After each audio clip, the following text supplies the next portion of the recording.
لیکن پورٹ سے دوسری طرف دبئی شہر کی اپنی زندگی ابھی تک ایک گاؤں کے جیسی ہی تھی۔ وہاں 300 دکانوں کی ایک مارکیٹ ہوتی تھی، چند سڑکیں تھیں جن میں سے اکثر ٹوٹی پھوٹی ہوتی تھیں۔ یہاں دور شروع ہوتا ہے شیخ راشد بن سعید المکتوم کا۔ شیخ راشد بن سعید المکتوم اپنے وقت کا سب سے دوراندیش حکمران تھا۔ بچپن سے ہی وہ اپنے ساتھیوں اور دوستوں میں سب سے زیادہ ذہین طالب علم تھا۔ عقاب پالتا تھا، گھڑ سواری کرتا تھا، اونٹ سواری کا ماہر تھا اور نشانے بازی میں بھی اس کا کوئی ثانی نہیں تھا۔ شیخ راشد نے بچپن ہی سے عربی زبان اور اسلامی فقہ کی تعلیم کے ساتھ ساتھ حکومتی معاملات پر بھی گہری نظر رکھی۔ وہ اپنے والد شیخ سعید بن مکتوم کے ساتھ دربار میں جاتا اور وہاں دیکھتا کہ حکومتیں اور سلطنتیں کیسے چلائی جاتی ہیں۔ اس کی اعلیٰ حکومتی صلاحیتوں کی ایک بڑی وجہ یہ بھی ہے کہ اس نے بچپن ہی سے ریاست کے معاملات چلانا سیکھنا شروع کر دیا تھا۔ پھر سن 1939 میں شیخ راشد بن سعید المکتوم ولی عہد یعنی کراؤن پرنس بن گیا۔ اب اس کے پاس اختیارات بھی تھے تو اس نے اپنے آپ کو ثابت کرنا شروع کر دیا۔ اس کی ولی عہدی کے دوران ہی دبئی کو کئی معاشی بحرانوں کا سامنا کرنا پڑا، لیکن اس نے بڑے اچھے طریقے سے دبئی کو ان بحرانوں سے، ان کرائسس سے نکالا۔ دبئی کے ساحلوں پر ان دنوں پرلز کا بزنس ڈاؤن ہو چکا تھا۔ اس کے علاوہ یہ چونکہ دوسری جنگ عظیم کا دور تھا تو برطانیہ نے خلیج کے گلف کے علاقے میں ہر طرح کی جہاز رانی یعنی میری ٹائم ایکٹیویٹی پر پابندی لگا دی تھی۔ اب اس سے دبئی کو بہت بڑے بڑے فائنینشل لاس ہوئے، لیکن شیخ راشد نے بڑی کامیابی سے دبئی کو ان کرائسس سے نکالنے کی ٹھان لی۔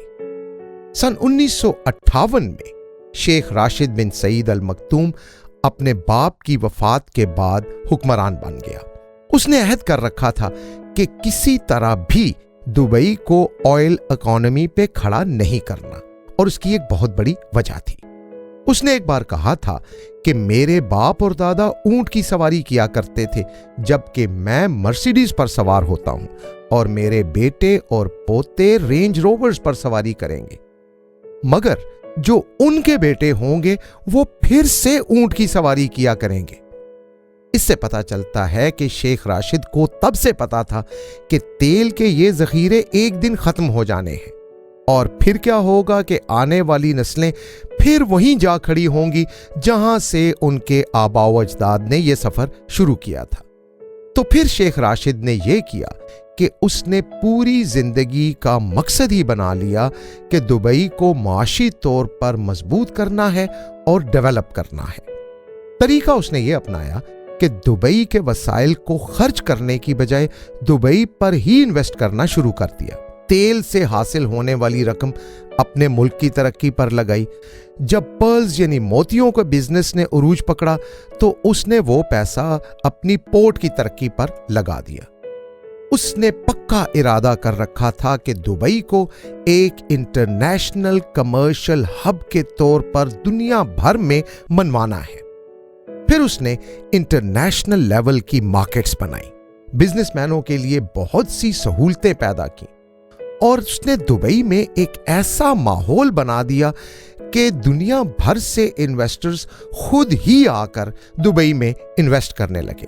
اور ہوا بھی یہی کہ بہت سی انٹرنیشنل کمپنیوں نے دبئی میں لانگ ٹرم انویسٹمنٹس کی، اور ساتھ ہی اس نے دبئی میں سرمایہ کاروں اور عوام کی خدمت کے لیے محکموں میں ریفارمز شروع کرا دیے۔ اس نے لینڈ ریفارمز کیے، پولیس، کسٹم، بجلی، پانی، قانون کے محکموں کو آرگنائز کیا تاکہ عوام اور انویسٹرز کے لیے سہولیات پیدا ہوں۔ ساتھ ہی اس نے دبئی کریک کو یعنی جو ساحل کا علاقہ ہے اس کو گہرا کروانے کا کام شروع کروا دیا، تو اس سے بڑے بڑے تجارتی جہاز حفاظت سے تیرتے ہوئے شہر کے اندر تک آنے لگے۔ اس دوران اس نے دبئی شہر میں جدید انداز کی بڑی بڑی عمارتوں کی تعمیر شروع کروائی، اور دنیا بھر سے سستی لیبر کھچ کے دبئی آ گئی۔ آگے چل کر اس نے دبئی انٹرنیشنل ایئرپورٹ کو ایکسٹینڈ کرنے کے منصوبے پر کام شروع کیا۔ یہ وہ وقت تھا کہ جب بیرونی انویسٹرز آہستہ آہستہ اپنے ہاتھ پیچھے کھینچ رہے تھے۔ کیونکہ ان کا خیال یہ تھا کہ شیخ راشد شہر کی تعمیر اور اس کی ڈیکوریشن اور کنسٹرکشن پر غیر ضروری انویسٹمنٹ کر رہا ہے۔ لیکن اسی دوران دبئی میں تیل کے ذخائر دریافت ہو گئے، اور یوں قسمت نے ایسے موقع پر شیخ راشد کا ساتھ دیا کہ وہ سرمایہ کار جو انویسٹمنٹ لے کے بھاگنے کے چکر میں تھے، وہ نہ صرف پھر اپنا سرمایہ دبئی میں انویسٹ کرنے لگے، بلکہ تیل کا سن کر دنیا بھر سے مزید انویسٹرز بھی دبئی کی طرف آنے لگے۔ ابو دھابی میں دبئی سے 10 گنا زیادہ بڑا تیل کا ذخیرہ اس وقت موجود ہوا کرتا تھا، لیکن اس کے باوجود شیخ راشد نے ابو دھابی کی طرح آئل اکانومی پہ ڈیپینڈ نہیں کیا۔ اس نے سب سے پہلے تو تیل کا ذخیرہ دنیا کے سامنے رکھ کر دنیا کو مجبور کر دیا کہ آؤ اور یہاں انویسٹ کرو۔ اس کا نتیجہ آج ہمارے سامنے ہے۔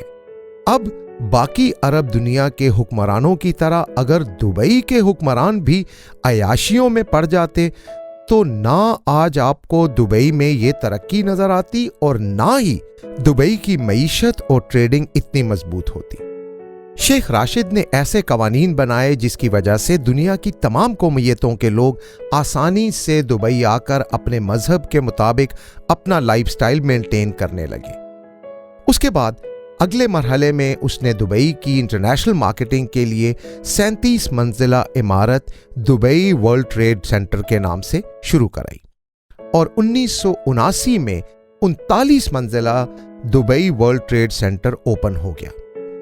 لیکن بین الاقوامی میڈیا اس کا مذاق اڑا رہا تھا کہ دنیا میں پہلے ہی 100 منزلہ عمارتیں موجود ہیں تو ایک 39 منزلہ عمارت کی ان کے مقابلے میں حیثیت ہی کیا ہے۔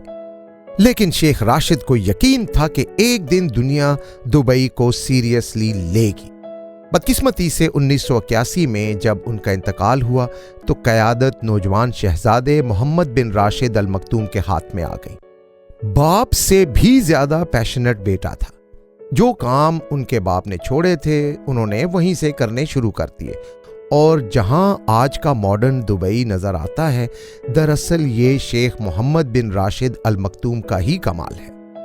شیخ محمد بن راشد نے دنیا کے ذہین اور قابل ترین آرکیٹیکٹس کو دبئی میں بلایا، ساتھ ہی اس نے دبئی انٹرنیشنل ایئرپورٹ کو بھی وسیع کروا دیا، اور جب شیخ محمد بن راشد نے ایمریٹس ٹاورز کی تعمیر مکمل کروائی تو اس وقت اس کی بلندی جتنا کوئی ایک بھی ٹاور پورے یورپ میں موجود نہیں تھا۔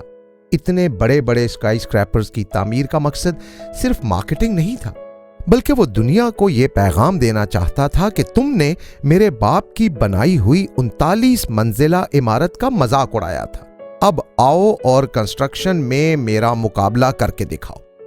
سن 2010 میں برج الخلیفہ مکمل ہو گیا، اور دنیا کی سب سے اونچی عمارت کا اعزاز دبئی نے دنیا سے چھین لیا، اور اس کے ساتھ ہی نبی کریم صلی اللہ علیہ وسلم کی قیامت کی نشانیوں سے متعلق وہ حدیث پوری ہو گئی جس کا مفہوم یہ ہے کہ اونٹوں اور بکریوں کے چرواہے برہنہ بدن اور ننگے پاؤں ہوں گے، وہ ایک دوسرے سے مقابلہ کرتے ہوئے لمبی لمبی عمارتیں بنوائیں گے اور فخر کریں گے۔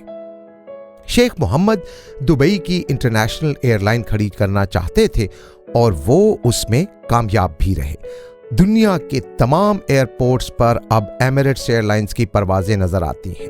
ایئرپورٹ کی تکمیل کے ساتھ دبئی سرمایہ کاروں کی جنت بن گیا، اور دنیا بھر سے انویسٹرز اندھا دھند دبئی کی طرف بھاگنے لگے۔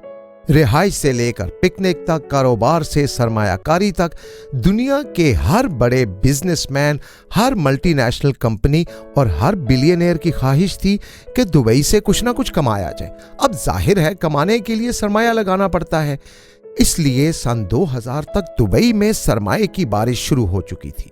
اب شیخ محمد بن راشد نے اپنا اگلا ٹارگٹ سیٹ کیا، اور وہ ٹارگٹ تھا دبئی کو انٹرنیشنل فائنینشل سیکٹر میں تبدیل کرنا۔ اس کے لیے انہوں نے ایک وسیع رقبے پر ایک اسپیشل اکنامک زون قائم کیا جس کے اپنے قوانین اور رولز ریگولیشنز تھے۔